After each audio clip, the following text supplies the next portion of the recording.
I know you don't wake up one morning feeling empty. It happens so slowly that most men never notice.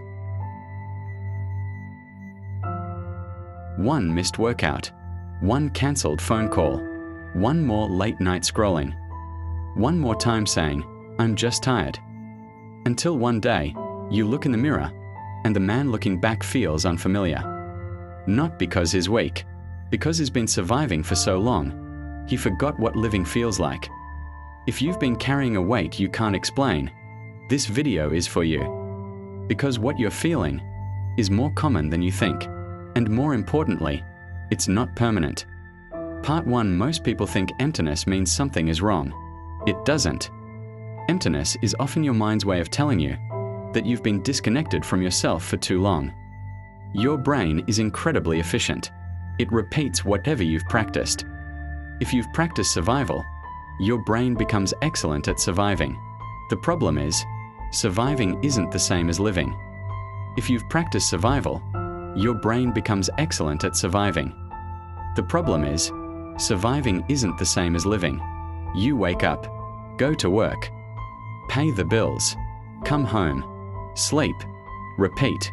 Weeks become months, months become years.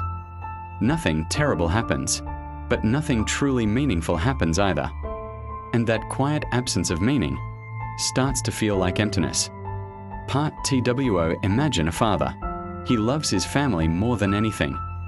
Every morning he promises himself that tonight he'll put his phone away. Tonight he'll play with the kids. Tonight he'll be fully present. But work runs late. He's exhausted. Tomorrow feels easier. Tomorrow becomes next week. Next week becomes next year. His children don't remember one missed evening, but they do remember years of small absences. This isn't about guilt. It's about awareness. Most of us don't lose ourselves in one dramatic moment. We lose ourselves, one postponed life at a time.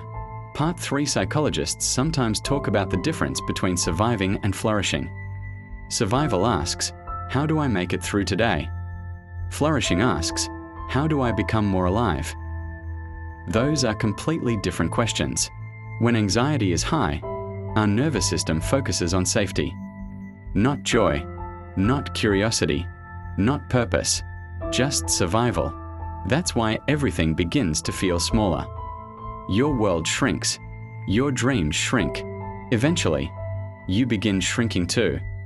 Part 4. So how do you find yourself again? Not through a complete life makeover. Not through waiting for motivation. You begin with one small act of remembering. Call the friend you've been avoiding. Walk without your phone. Write one honest page in a journal. Play with your child for 15 uninterrupted minutes. Sit outside and watch the sunrise. Small actions remind your brain that life is happening now, not someday. Progress doesn't begin when everything changes. It begins when one decision changes. Ending. If you've been feeling empty lately, I want you to remember something. You are not broken. You are not behind. You are not failing. You are carrying more than most people can see. And despite that, you're still here. That tells me something important. There is still a part of you that refuses to give up and living a life that feels meaningful again, because no man should have to figure it out alone.